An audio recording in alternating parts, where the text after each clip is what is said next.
Who is running for the 44th Assembly District of California.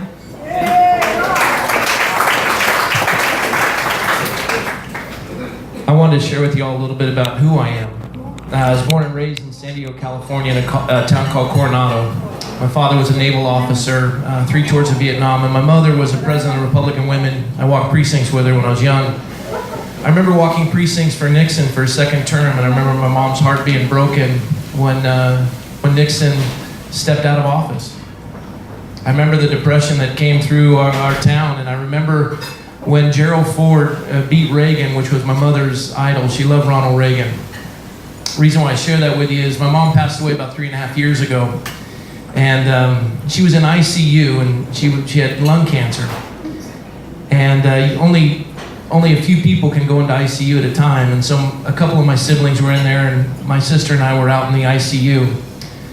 And avoiding the inevitable of my mother's passing, knowing that she was gravely ill, I was just fiddling with my phone, and I pulled up, I know it sounds strange, but I pulled up a conception calendar.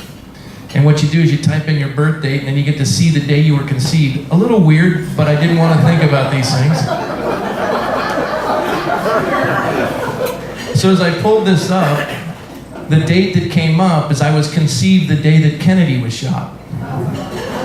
So I walked into ICU to visit my mother, and she had a mask on with forced oxygen. And I said, "Mom, I was looking at the conception calendar, and it says that I was conceived the day that Kennedy was shot." And with this mask, she said, "You were the last in the country to know."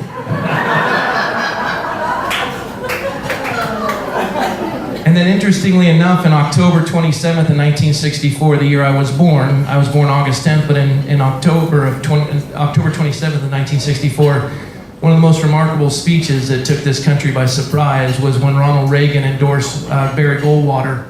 And that speech was, you saw pictures of it behind as he was sharing that. It invigorated the conservative mindset throughout the United States that was waning. Of course, he lost to Lyndon Johnson with this war on poverty, and government grew out of control. And then Richard Nixon stepped in. But Ronald Reagan was 55 years old when he decided to run for president in 1966 and won. Went all the way through 1974. I had the privilege of meeting him in 1975. My mother drove me 3 hours with my other siblings because she said he's going to be president someday. I met him, he rubbed my head. He was promoting a book called The Quotable Ronald Reagan. When he rubbed my head, he signed it and he said, "Best wishes, Robert McCoy, Ronald Reagan." And what he didn't realize at that moment was that he was endorsing my campaign today. So he was the first president I had the privilege of voting for, and I want to share this with you, that in 1979, and you can remember this, 1979, Carter's in office, government's out of control, inflation is double digits, interest rates are ridiculous. My father had retired from the Navy.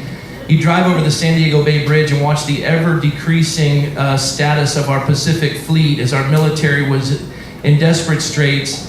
And then our embassy was invaded. Our embassy personnel were taken hostage in Iran.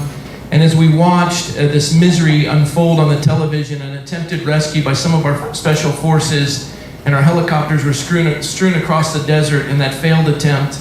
And the nation was in absolute depression. And I remember that vividly. I remember my parents going through that, wondering how they were going to make it happen. The president would come on, President Carter would come on the television set, tell us to turn down the thermostats, put on a sweater. Gas stations were closed, and our economy was grinding to a halt. I remember the highlight for us in 1979 going into 1980 in the Winter Olympics of 1980. I remember the highlight for our nation was when our hockey team beat the Russians.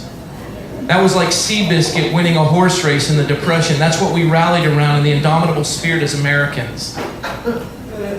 And the depression of that and the misery of it was so overwhelming. And this is what ended up happening is, I was a swimmer at the time. I know it's hard to believe I was a competitive swimmer. I look more like a buoy now, but I was a swimmer. In the competitive world of swimming, my heroes were all getting ready for the Olympics. And our foreign policy of Jimmy Carter was to deny our Olympians the ability to go to Moscow to compete. What kind of a country were we in? My parents were so overwhelmed, and I was disgusted. And then I remember this hulking figure that I had met years before steps in, runs for President of the United States, ends up winning, Ronald Reagan.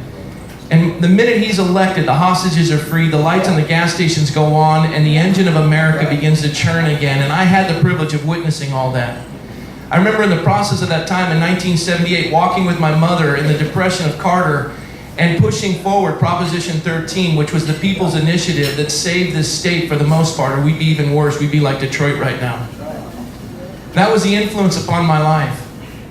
And now, as I've been born and raised in California, my father was born and raised in California, and now as I've gone through sales as a divisional manager and worked for AC Nielsen and Unilever, graduating from Fresno State with a history degree, now I look, as I've been a minister in the Conejo Valley for 13 years, I'm watching 70% of the growth of Texas go with our jobs leaving this state. We have the highest gas tax, sales tax, income tax, ad infinitum. It's nauseating, it's disgusting, and I'm sick of it. I love what I do. I'm a good minister. And I love my community. And I'm running not because I seek any political gain or I want to pursue anything of notoriety. I'm running because I'm tired of the way this state has gone down the tubes, and I want it to stop.